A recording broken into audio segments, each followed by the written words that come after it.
नमस्कार मित्रों, Shukla ji UP 32 channel में आपका स्वागत है।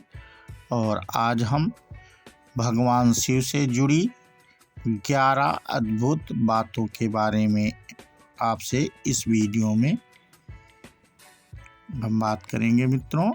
और ये वीडियो आप लोग ध्यान से देखना, जो हम शंकर जी की बातें इस वीडियो में बताएंगे। और जो लोग नए हों वो चैनल को मित्रों सब्सक्राइब कर लें और बेल आइकन को भी दबा दें, जिससे हमारे नए नए वीडियो आप तक तुरंत पहुंचते रहें। और हम अपना वीडियो शुरू करते हैं। भगवान शिव को कई नामों से जाना जाता है। बाबा भोलेनाथ, देवों के देव, महादेव, भगवान शिव शंकर, महादेव, कैलाशपति आदि। भगवान शिव के जीवन की कहानी जितनी सरल है उतनी ही अद्भुत तथा रोमांचक भी है। भगवान शिव के बारे में हमने बहुत कुछ सुना है और बहुत सी कहानियों और ग्रंथों में पढ़ा भी है, परंतु शिव जी से जुड़े हैं ऐसे अनेकों अद्भुत रहस्य या तथ्य जिनके बारे में ज़्यादा लोग नहीं जानते होंगे। जैसे कि भगवान शिव का स्वरूप बाकी देवताओं से अलग क्यों है, वे क्यों अपने शरीर पर भस्म लगाते हैं। ऐसे अनेकों प्रश्न हैं जिसके उत्तर सब जानना चाहते हैं। आज हम आपको भगवान शिव से जुड़े ऐसे सभी रहस्यों के बारे में बताएंगे। आशा करते हैं ये आपको अवश्य पसंद आएंगे। तो मित्रों, नंबर 1, शिवलिंग निराकार रूप को दर्शाता है। भगवान शिव की मुख्य आराधना शिवलिंग के रूप में ही की जाती है। क्या आप जानते हैं कि देवी देवताओं की खंडित मूर्ति की कभी पूजा नहीं की जाती है, उन्हें विसर्जित कर दिया जाता है। लेकिन शिवलिंग कितना भी टूटा हो, खंडित हो, फिर भी शिवलिंग की पूजा की जाती है। इसलिए भोलेनाथ का हर शिवलिंग उनके निराकार रूप को दर्शाता है। नंबर 2, शिवलिंग की पूजा। शिवलिंग पर बेलपत्र तो लगभग सभी चढ़ाते हैं। सभी जानते हैं बेलपत्र के बिना भगवान शिव की पूजा पूर्ण नहीं होती, लेकिन इसके लिए भी एक खास सावधानी बरतनी पड़ती है कि बिना जल के बेलपत्र नहीं चढ़ाया जा सकता। बेलपत्र हमेशा जल के साथ चढ़ाते हैं। नंबर 3, शिवलिंग की पूजा में शंख निषेध। शिवलिंग की पूजा में शंख का प्रयोग नहीं होता और ना ही शिवलिंग पर कभी भी शंख से जल चढ़ाया जाता है, क्योंकि भगवान शिव ने अपने त्रिशूल से शंखचूड़ को भस्म कर दिया था और शंखचूड़ की हड्डियों से ही शंख बना था। नंबर 4, शिव की जटाओं में गंगा। हिंदू धर्म में गंगा नदी को सबसे पवित्र माना गया है। गंगा नदी शिव जी की जटाओं से बहती हैं, परंतु ऐसा क्यों है? देवी गंगा को जब धरती पर उतारने का विचार आया तो एक समस्या उत्पन्न हो गई। माँ गंगा का वेग इतना अधिक था जिसे भारी विनाश हो सकता था। तब सभी देवी देवताओं ने भगवान शिव को मनाया कि वे पहले गंगा को अपनी जटाओं में बांध लें, फिर अलग अलग दिशाओं से धीरे धीरे उन्हें धरती पर उतारें। इसी कारण से माँ गंगा शिव की जटाओं में रहती हैं। शिव जी का गंगा को धारण करना यह दर्शाता है शिव न केवल संहार करते हैं अपितु पर पृथ्वी का कल्याण भी करते हैं।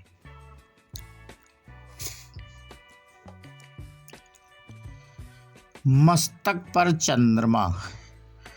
भगवान शिव की जटाओं में रहने का वरदान चंद्रमा को मिला हुआ है, जिसके बारे में कहा जाता है महाराजा दक्ष ने चंद्रमा को श्राप दिया और इस श्राप से बचने के लिए चंद्रमा ने भगवान शिव की आराधना की।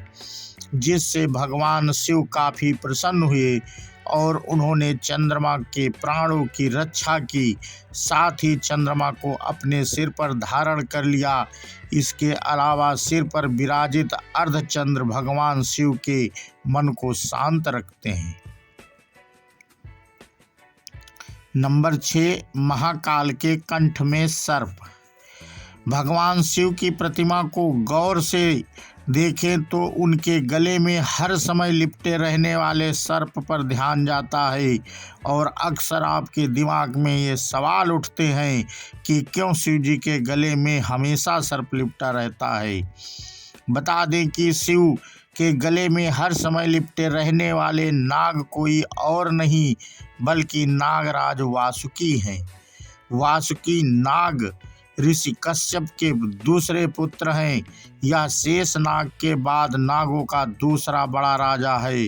कहा जाता है कि नागलोक के राजा वासुकी शिव के परम भक्त थे, इसी कारण उन्हें भगवान शिव के गले में सुशोभित होने का अवसर मिला है। इसके अलावा इसका एक अर्थ भी है। सर्प एक ऐसा जीव है जो पूर्णतया संहारक प्रवृत्ति का है। यदि सर्प किसी मनुष्य को काट ले तो मनुष्य का अंत निश्चित है।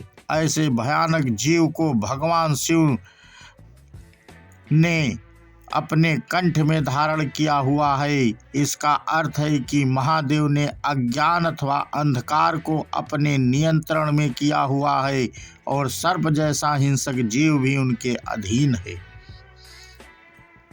नंबर 7, शिव का त्रिशूल। भगवान शिव के दो मुख्य अस्त्र हैं, एक धनुष और दूसरा त्रिशूल। त्रिशूल के 3 शूल 3 गुणों का प्रतिनिधित्व करते हैं, सत्व गुण, रज गुण और तम गुण।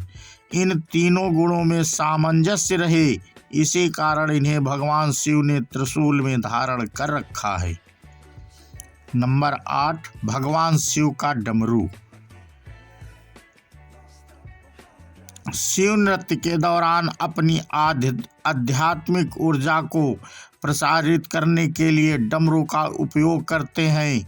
ऐसे ही ब्रह्मांड में संगीत का प्रसार करने के लिए महादेव ने नृत्य करते हुए 14 बार डमरू बजाया था, जिससे महेश्वर सूत्र यानी संस्कृत व्याकरण का आधार प्रकट हुआ था और इस ध्वनि से संगीत के छंद, ताल आदि का जन्म हुआ।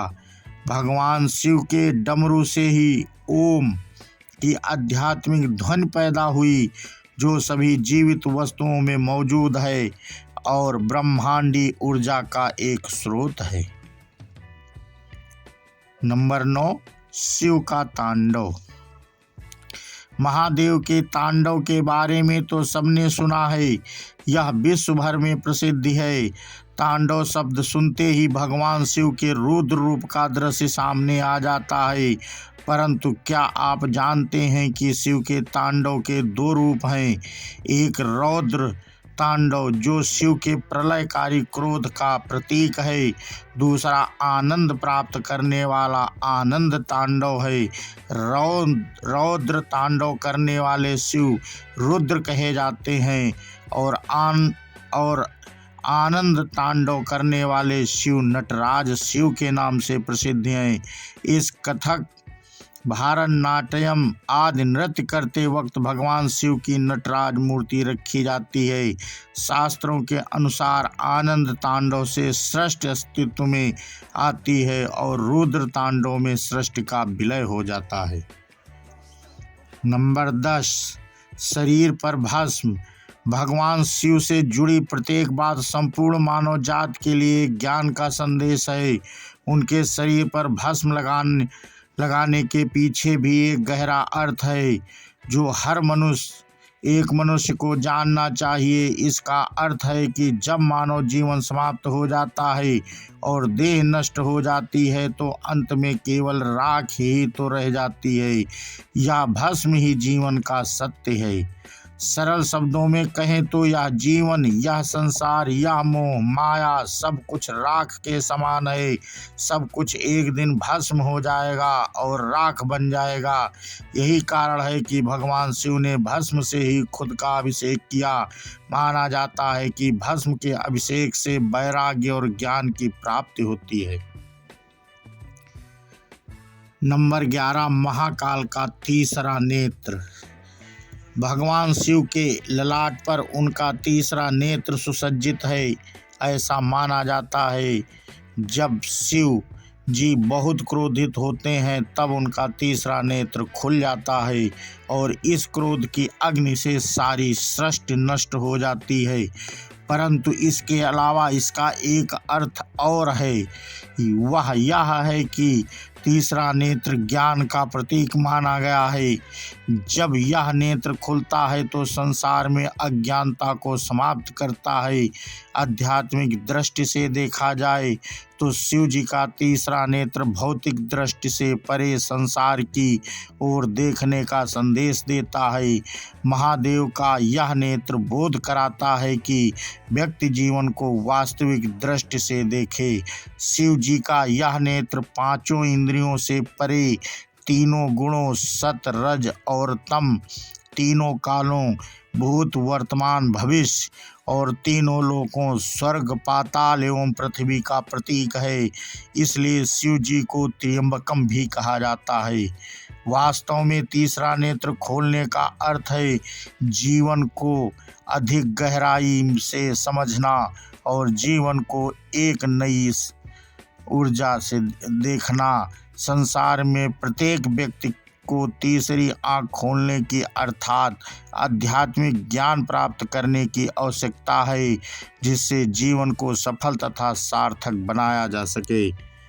तो मित्रों, हमने आज आपको शिव जी से जुड़े हुए अद्भुत 11 रहस्यों के बारे में हमने इस वीडियो में आपसे बात की मित्रों। और ये आपको वीडियो कैसा लगा हमें कमेंट करके अवश्य बताएं। और जो लोग पहले से जुड़े हैं वो कमेंट भी करें और शेयर भी कर दिया करें, जिससे आपके और मित्रों को भी इसका लाभ मिल सके शिव जी का और उनका आशीर्वाद प्राप्त हो सके। और जो लोग बिल्कुल नए हैं, पहली बार वीडियो देख रहे हैं मित्रों, तो वो चैनल को सब्सक्राइब कर ले, जिससे हम और नए नए रहस्यों के बारे में अपने वीडियो के से जानकारी मित्रों आप लोगों तक पहुंचाते रहते हैं। और इसी के साथ हम अपना वीडियो समाप्त करते हैं मित्रों। बोलो शंकर भगवान की जय हो और माता पार्वती की जय हो और जय श्री राम, श्री कृष्ण भगवान की जय हो। और आपसे मित्रों हम इसी के साथ विदा लेते हैं और अगले वीडियो में हम आपसे अवश्य फिर जुड़ेंगे। हमारा डेली एक नया वीडियो मित्रों आता है और हम कोशिश करके आपके लिए एक वीडियो अवश्य प्रतिदिन बनाते हैं, जिससे आप लोगों से जुड़े रहने का हमें डेली संपर्क भी रहता है। और हम अपना यहीं पे वीडियो मित्रों समाप्त करते हैं। बोलो सियावर रामचंद्र की जय, श्री शंकर भोलेनाथ की जय, सारे देवी देवताओं की जय, गुरु जी महाराज की जय।